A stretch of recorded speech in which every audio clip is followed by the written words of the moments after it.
Olá! Na nossa aula de História e Geografia de hoje, nós vamos trabalhar na página 163, né?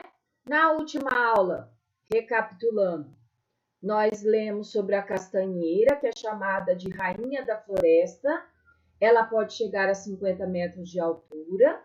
Ela é a castanha do Pará. Ela é muito nutritiva, rica em proteínas, vitaminas e minerais. Na floresta, além de garantir alimentação e renda para as comunidades que vivem do extrativismo, que coletam as castanhas, né, para venderem e terem um lucro, ganharem um dinheiro com isso, essa castanha também serve de alimento para animais, como cutis e porcos do mato. As castanhas extraídas na região norte do Brasil, vocês sabiam que elas são exportadas para fora do Brasil? Elas vão para outros países. Elas são exportadas para a região da Europa, da Ásia e também para os Estados Unidos. Além de servirem de alimento, elas são utilizadas na fabricação de remédios e também produtos de beleza. Agora nós vamos conhecer sugestões de leitura através do site Tecendo Saberes. Nós podemos conhecer o cotidiano, o dia a dia das crianças que moram na região da floresta amazônica, conhecer suas brincadeiras, a língua indígena que elas falam, a escrita, as aventuras. O projeto Tecendo Saberes registrou o conhecimento, os saberes e os fazeres de crianças, de jovens e suas comunidades. Também temos a sugestão de leitura, um livro, Manual das Crianças do Baixo Amazonas. As crianças das comunidades quilombolas, que são comunidades quilombolas, são comunidades onde vivem pessoas descendentes dos escravos que fugiram e criaram os quilombos, né? Então, as crianças das comunidades quilombolas que vivem nas margens dos rios Amazonas e Trombetas, no estado do Pará, contam seu dia a dia, seu cotidiano nesse manual. Como eles quebram castanha do Pará, qual é a melhor madeira para construir barquinho de brinquedo, mas que flutua de verdade, entre outros. Conheça o cotidiano desses meninos e meninas que vivem em meio à floresta. Com certeza uma ótima opção de leitura, né? Manual das Crianças do Baixo Amazonas, porque elas acabam fazendo atividades que não são comuns para vocês, crianças aqui de Chapadão do Sul, né? Agora nós vamos virar a página 163 e nós vamos fazer atividades. No texto, a comunidade Cachoeira Porteira, pinte. Nós vamos voltar nesse texto aqui, na página 162. E nós vamos pintar com a cor vermelha quem formou a comunidade. Então, vamos ler. Na comunidade Cachoeira Porteira, localizada a 13 horas de barco do centro do município de Oriximiná, vivem cerca de 145 famílias. Essas famílias quilombolas vivem de pequenas plantações, da caça e extração de castanha do Pará, além da pesca no rio Trombetas. Essa comunidade se formou ao longo de centenas de anos, resultado do contato entre povos indígenas e escravizados fugitivos. Depois de muito tempo, chegaram pessoas de outras regiões do Brasil em busca das riquezas que a floresta oferece. Então, essa comunidade se formou por quem? Por povos indígenas, escravizados fugitivos e pessoas de outras regiões do Brasil. Então, nós vamos pegar o lápis de cor vermelho e vamos pintar. Vamos lá. Lápis de cor vermelho. Então, a prof vai grifar. Vocês vão pintar, mas a prof vai grifar.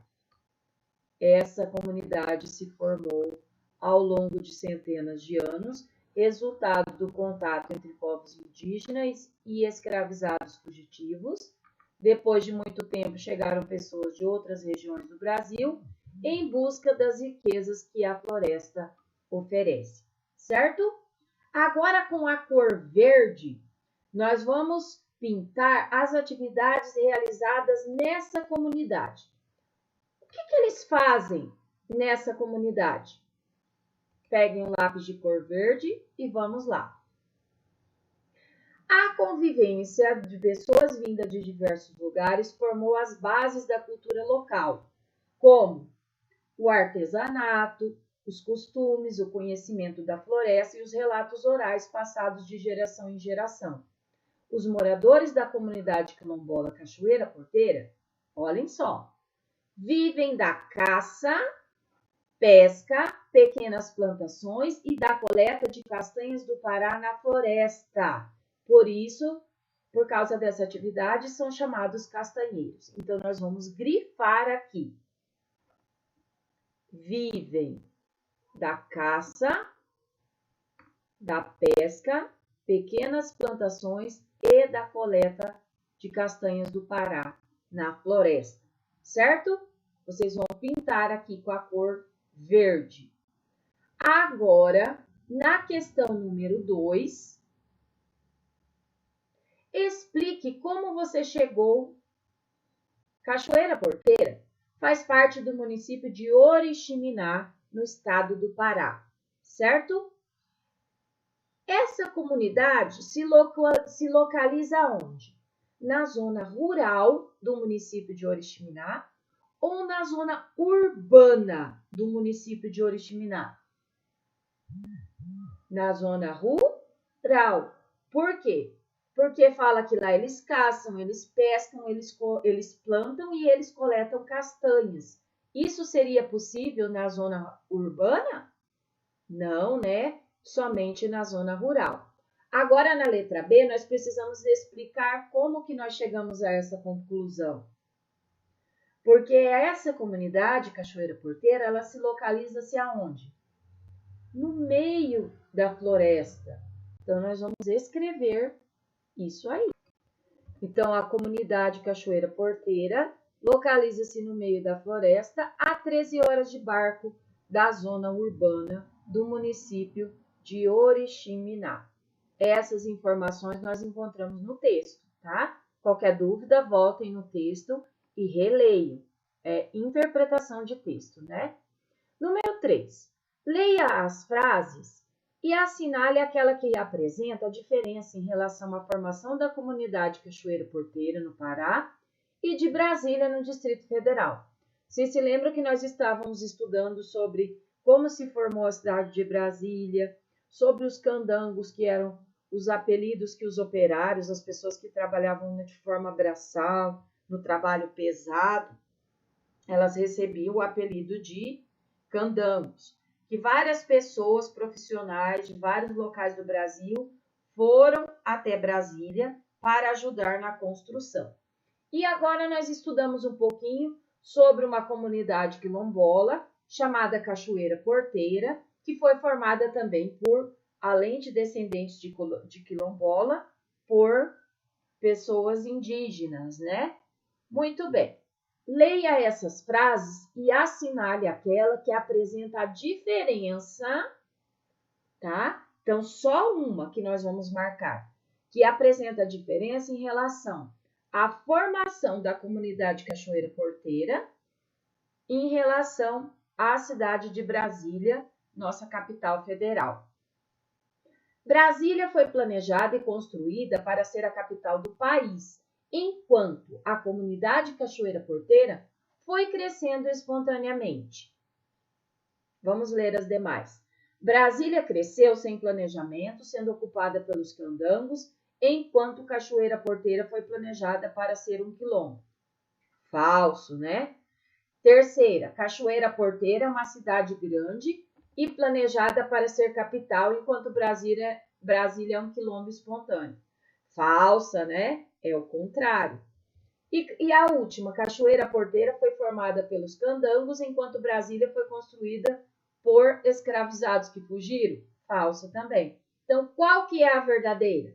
A primeira. Brasília foi planejada e construída para ser a capital do país, enquanto a comunidade Cachoeira Porteira foi crescendo de forma espontânea. Agora nós vamos organizar ideias na página 165. Então, nós vamos formar um esquema da história de um município. Para isso, vocês vão até a página 183 e nós vamos recortar o anexo. O prof vai lá com vocês mostrar onde que está esse anexo para vocês recortarem. Então, está aqui, ó, anexo 8, que é referente à página 165 que nós estamos trabalhando. Então, nós vamos recortar aqui, ó, crescimento espontâneo. É o crescimento da população, aumento do número de casas, ruas, quarteirões, comércio e indústria. Desenvolvimento planejado. É aquele tipo esse tipo de desenvolvimento é encomendado pelo governo, em geral em capitais. Fontes para estudar a história do município. Pode ser utilizado materiais, construções, objetos, materiais visuais, fotografias, mapas, pinturas, vídeos, de forma oral, através de entrevistas e depoimentos, através de documentos escritos, como certidões, livros, revistas e jornais. Ok? Feito isso, voltem na página 165 para nós colarmos essas informações no local correto. Então, vocês já recortaram as fichas. Agora, nós vamos colar essas fichas no local correto. Vamos lá. História de um município. O município se desenvolve como? Através de crescimento espontâneo, através de desenvolvimento planejado, ou fontes para estudar a história do município? Através de crescimento espontâneo. Então, nós vamos colar aqui a ficha do crescimento espontâneo e a ficha do desenvolvimento planejado, ok? Crescimento espontâneo. Comunidade quilombola, Cachoeira Porteira, município de Oriximiná, no Pará. Resistência à escravidão, locais de difícil acesso, porque ficavam nas zonas rurais, comunidades extrativistas que retiram recursos da natureza, né? Recursos da floresta. Muito bem. E desenvolvimento planejado. Brasília, a nossa capital federal, foi construída na década de 1950, inaugurada em 1960. O objetivo de ser construída para ser a capital federal, local de moradia dos funcionários do governo, construída por trabalhadores vindos de todo o Brasil, inclusive os candangos, que eram os operários. Foi formado na capital federal núcleos urbanos, áreas de moradia de muitos candangos, certo? Então, o que faz parte da história, tanto de uma comunidade quanto de um município, de uma capital com desenvolvimento planejado? A história, né? E nós conseguimos fontes para estudar a história de um município, que é a ficha que nós vamos colar aqui. Fontes para estudar a história do município, através de materiais, de construções, de objetos, visuais, fotografias, mapas, pinturas e vídeos, orais através de entrevistas e depoimentos, e escritas através de documentos, certidões, livros, revistas e jornais. Agora, na página 166, nós temos a primeira questão. Releia o texto da aula e escreva 3 causas do crescimento de um município. Por que um município cresce? Por quê? A quantidade de pessoas continua a mesma?